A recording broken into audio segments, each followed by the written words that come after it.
She wept on television. She held Shannon's favorite teddy bear in front of the cameras and begged for her little girl to come home. She stood on the steps of her house on the Moorside estate in Dewsbury, West Yorkshire, with tears streaming down her face, and the whole of Britain watched and felt nothing but sympathy. She was a mother in agony, a mother searching for her missing child, or so everyone thought.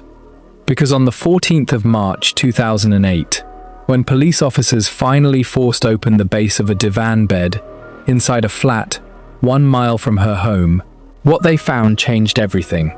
Shannon Matthews was alive, drugged, tethered, hidden by her own family, and the woman who had stood in front of those cameras and wept, she had known exactly where her daughter was the entire time.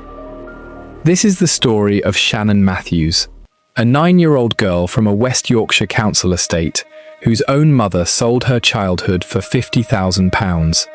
And it is the story of a community that gave everything to find a child, only to discover that the person they had trusted most had been lying to their faces from the very first day.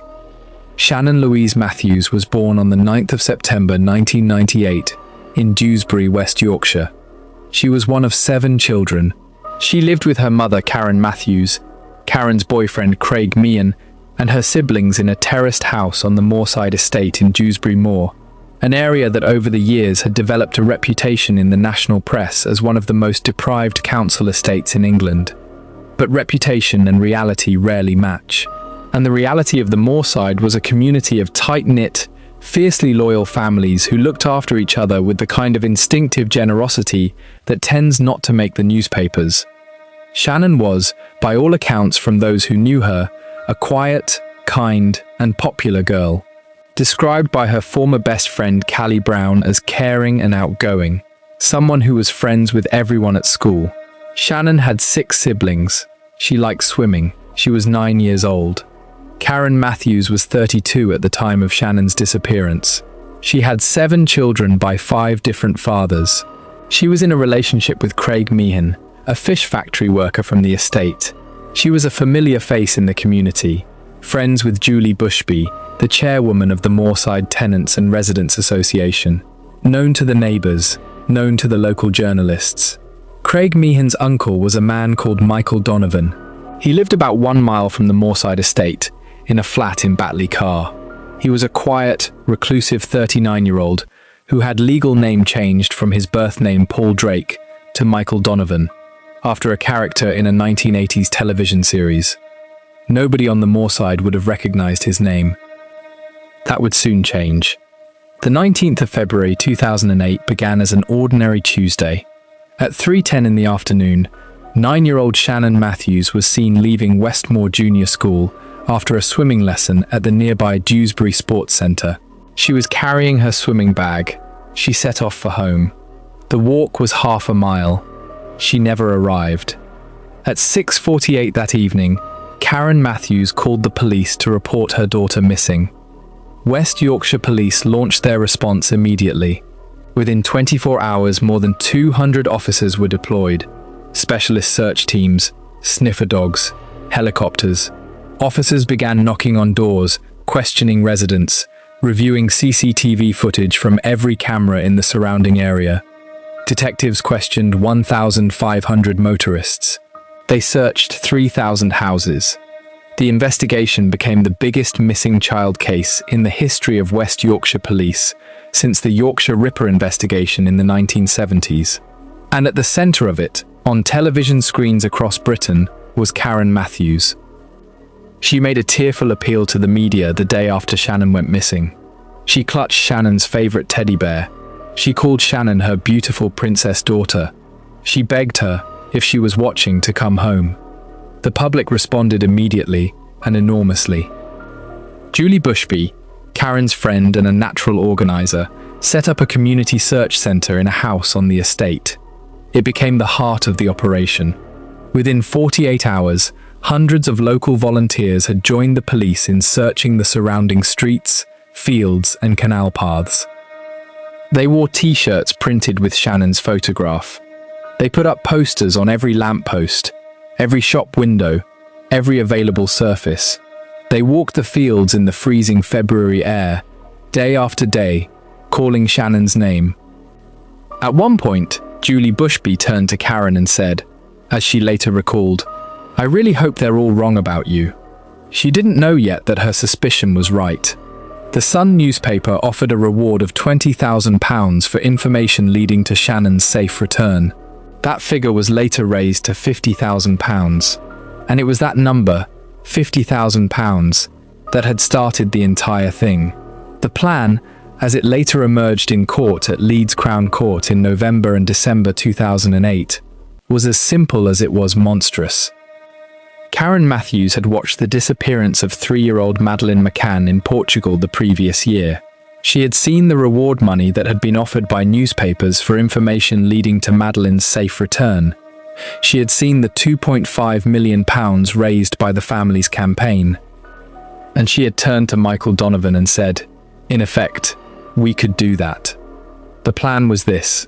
Shannon would go and stay with Donovan at his flat in Batley Car. She would be hidden. Karen would report her missing. The press and public would search. The reward money would build. And then, at the right moment, Donovan would appear with Shannon at a police station, claim the reward, and split the money with Karen. Simple, calculated, monstrous. There was one problem that the plan had not properly accounted for. Shannon was 9 years old. She was not going to stay quietly in a stranger's flat for weeks without someone noticing. So they drugged her. Forensic toxicologists who examined Shannon after her rescue confirmed that she had been given temazepam, a sedative, to keep her calm and compliant. And the most devastating detail in an already devastating case is this one. Tests on Shannon's hair, which can reveal a chemical history going back months, showed that she had been given temazepam not just during the 24 days of her captivity. She had been drugged for up to 20 months before her disappearance. 20 months. That means that while Shannon was living at home, still at school, still going swimming on Tuesday afternoons, still calling Karen her mum, Karen had already been sedating her. The plan had been in preparation for nearly 2 years before Shannon walked out of that school gate on the 19th of February. In Donovan's flat, Shannon was tethered to a beam with an elastic strap to prevent her from reaching the windows or the door. She was allowed to use the bathroom but could not reach the exit. She was kept, for 24 days, in the base of a divan bed, whenever the risk of discovery was high. Donovan would later tell police that Karen had threatened him, that she had put him under pressure, that he had been led into it. But the facts of the court case told a clearer story. Both had known, both had planned, and both had sat back and watched a community tear itself apart with grief and fear while they waited for their reward. The investigation took a critical turn on the 14th of March 2008. A tip came in. Police were directed to a flat at Lydgate Gardens in Batley Car, about 1 mile from the Moorside estate. Officers knocked on the door. Donovan answered. There was no sign of Shannon in the flat. And then an officer noticed something. A hand, reaching out from underneath the base of the divan bed in the bedroom. Shannon Matthews was pulled from the base of that bed, alive, after 24 days in captivity.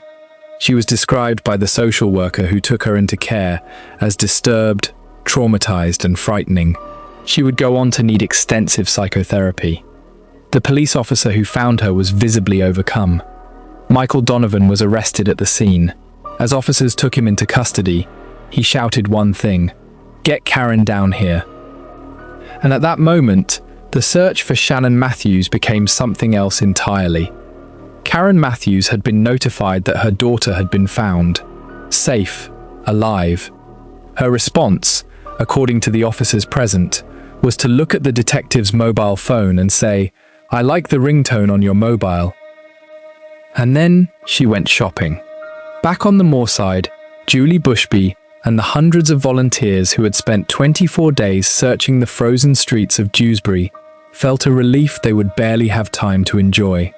Because within hours, the truth began to emerge. Donovan told police everything. Karen Matthews was arrested on the 6th of April 2008 on suspicion of attempting to pervert the course of justice. She was later charged with kidnapping and false imprisonment. The community that had rallied around her was shattered. Julie Bushby, who had coordinated the search, who had organized the volunteers, who had stood beside Karen in front of every camera in Britain, would later say that the moment she found out was one of the most devastating experiences of her life.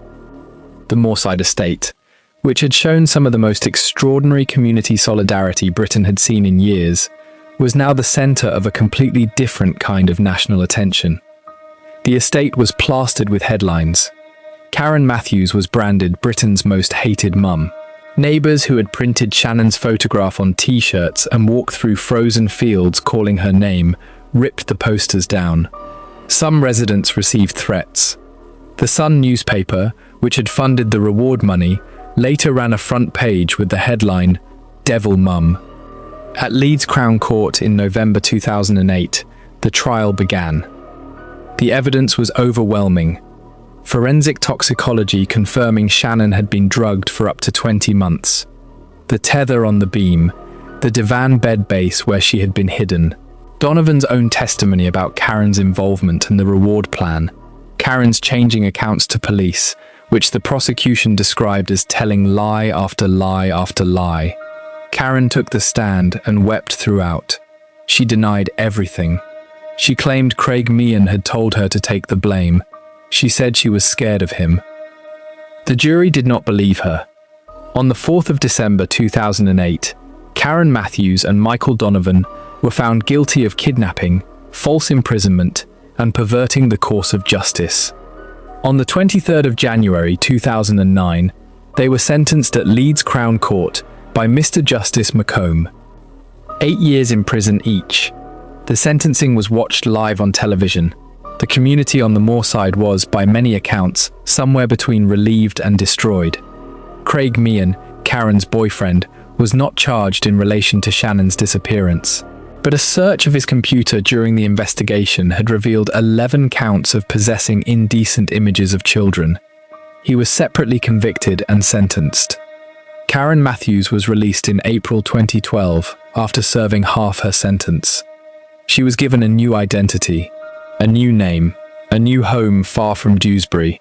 Photographs emerged of her with dramatically changed hair and appearance, taken by a newspaper that had tracked her down. She later told the Mirror that she didn't kill anybody and hadn't had a clue what had happened to Shannon. The court had already heard 5 different versions of the story she had told police. Michael Donovan was released in March 2012. In 2024, he died in hospital at the age of 54, having spent his final years in a mental health unit being treated for complex psychological issues. Shannon Matthews, meanwhile, was taken into care immediately after her rescue. She was given a new identity. She was moved to a new family. A court granted her a lifelong anonymity order, preventing any publication of her identity, her location, or any details that might allow her to be found. Shannon is now 26 years old. The producers of the 2025 Prime Video documentary on the case revealed that they had made contact with her while making the film. They did not disclose what she said, but she knows. She is out there, and she has never spoken publicly about what was done to her. The Shannon Matthews case raised questions that have not gone away in the years since. The first, how was a child drugged with temazepam for up to 20 months while attending school, receiving check-ins from social services, and living on a council estate with hundreds of neighbors without anyone noticing? The Kirkley Safeguarding Children Board conducted a serious case review after Shannon's rescue. It found that agencies had missed opportunities to identify that Shannon was at risk. It was, in the language of official reviews, a systems failure, a failure to connect the dots, a failure to act on the individual signals that, taken together, would have pointed clearly to a child in danger. The second, what does the coverage of the Shannon Matthews case tell us about British media and British class? The comparison with Madeleine McCann was drawn by every newspaper in the country. Madeleine was 3, from a professional family, on holiday in Portugal. Shannon was 9, from a council estate in West Yorkshire. Both were missing children, but the coverage was not equal. When Shannon disappeared, Some national newspapers asked Karen, on camera, how many children she had, by how many fathers. The Guardian's Roy Greenslade wrote at the time that overarching everything was social class. The Times noted that even minor developments in the Madeleine McCann search received more coverage than the entire Shannon Matthews case. Shannon deserved the same coverage. She deserved the same concern. She deserved the same fury. She was a 9-year-old child who had been drugged and tethered and hidden by her own family. Class should have had nothing to do with how much the country cared. The third, what about the community of the Moorside? Julie Bushby, who organized the search, who visited Karen in prison, who later told journalists that she got a different story every time she asked for the truth, is still there, still speaking, still, in her own way, processing a betrayal that cut to the very center of what she believed about loyalty and friendship. The hundreds of volunteers who put on those t-shirts and walked those frozen fields, looking for a child who was already 1 mile away, hidden in a bed base, are still there too. They were not the story that the newspapers wanted to tell, but they are the most important story in this entire case. Because they showed up. They were real. Their grief was real. Their loyalty was real. Karen Matthews made a fool of all of them, and none of that was their fault. Shannon Matthews lived.